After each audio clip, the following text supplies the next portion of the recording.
Magandang hapon sa ating mga kababayan at mga subscribers.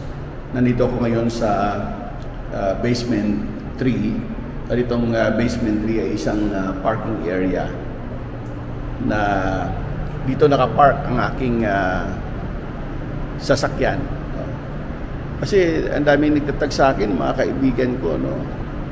Kung meron daw ba akong mga luxury cars. So, ang sabi ko sa kanila, hindi natin may pagkakait, no? Kasi ako naman ay tumagal na sa practice. It's been 27 years na ako isang arkitekto, and siguro sapat na yun para makaipon din ako. So, pinagdududahan kasi ako dahil marami daw akong luxury cars. So, ako wala akong masyadong luxury cars. Para maiwasan na yung mga haka-haka na yan, ipapakita ko sa inyo ang aking sasakyan. So, nandito ako sa basement 3 para ipakita sa inyo kung nasaan ang aking sasakyan at ano ang aking sasakyan. So, para ito sa aking mga kaibigan na nagtatanong sa akin. So, kailanman ay although nagtrabaho ako ng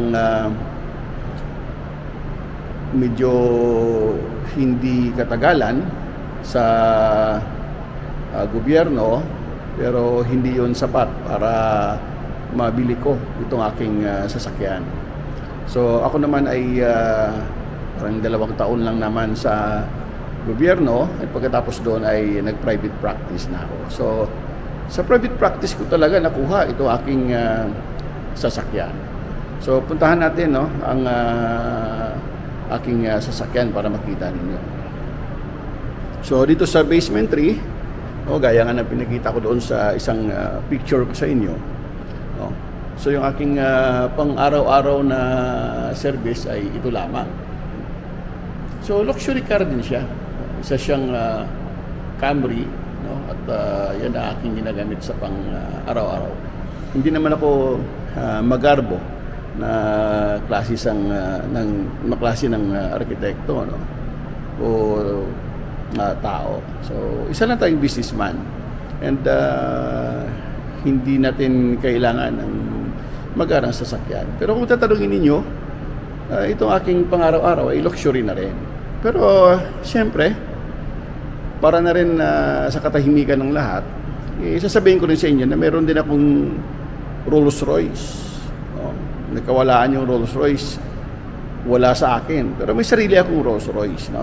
So punta tayo doon sa kabilang slot ng aking parking area, kasi nandun ang aking Rolls Royce. Tara, puntahan natin.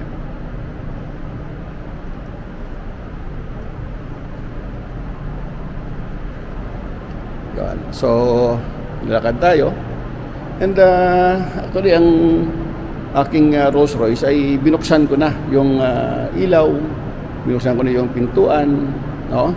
Para makita na rin ninyo at na-ready na. So ito yung aking isang parking slot, no? And nakita natin na naka-park na ang aking Rolls Royce. So ito ang aking Rolls Royce, tingnan ninyo. Yan. Di ba? So siguro magkapareho lang talaga kami ng itsura nung Rolls Royce ng isang contractor. So pag tinignan naman natin, no? So itong aking harapan ng aking sasakyan ng Rolls Royce, at ito yung kanyang pintuan. So talagang medyo pare-pareho kami ng kulay doon sa interior ng aking Rolls Royce, ano? Kaya siguro na pagkakamalan na yung mga nagkawala ang Rolls Royce na yon ay napunta daw sa akin. So hindi. Ito ay personal na binili ko rin, no? Alam nyo, mga kamaestro and aking mga subscribers, binili ko itong Rolls Royce kasi natuwa ako, no? Natuwa ako dito sa payong, itong payong yung sa may pintuan. Yan. Natuwa ako dito sa payong. Kaya dahil dyan sa payong, binili ko itong Rolls Royce. So yun ang reason. So dalawang payong yan, mga kamaestro, no? Mayroon din dito sa kabila. Sa kabilang pintuan, mayroon ding payong. So yun ang rason kung bakit ko binili itong Rolls Royce. So kung tinignan ninyo yung detalye ng aking sasakyan, nabubuksan itong compartment sa likod. Ito yung compartment sa likod. So pwede maglagay ng gamit dyan. So nabubuksan. And ang makina nito, pag tinignan natin sa harap, ay naka V12. Naka V12 makina.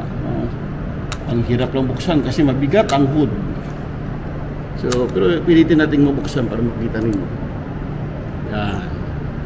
So naka V12, no? Naka V12 ang kanyang makina. Yun. So para lang sa katahimikan ng lahat, pinakita ko na meron akong Rolls Royce. Baka sabihin ninyo, no, hindi natin kaya. So pag makita ninyo yung interior niya, no, makita ninyo yung interior, yung kisame niya, no, mayroong design, no, na para kang nakikita mo yung universe, na makikita nyo ibang planeta, ibang kulay yan na mga kamaestro. Tingnan niyo. So yan ang kwento, mga kamaestro, na hindi ko yan nakuha sa pagiging empleyado ko noon sa gobyerno. Nagsikap ako dahil sa pagiging arkitekto ko, naging private practitioner din ako, at sa matagal na panahon, in my 27 years, so syempre nakabili rin ako ng aking sariling Rolls Royce. So klaro na, no, mga kamaestro, na sarili kong Rolls Royce na ito, at hindi ito galing sa masama, at siguro talagang magkapareho lang kami ng itsura ng Rolls Royce ng ibang meron din. So yun lang, para maklear din yung ating haka-haka.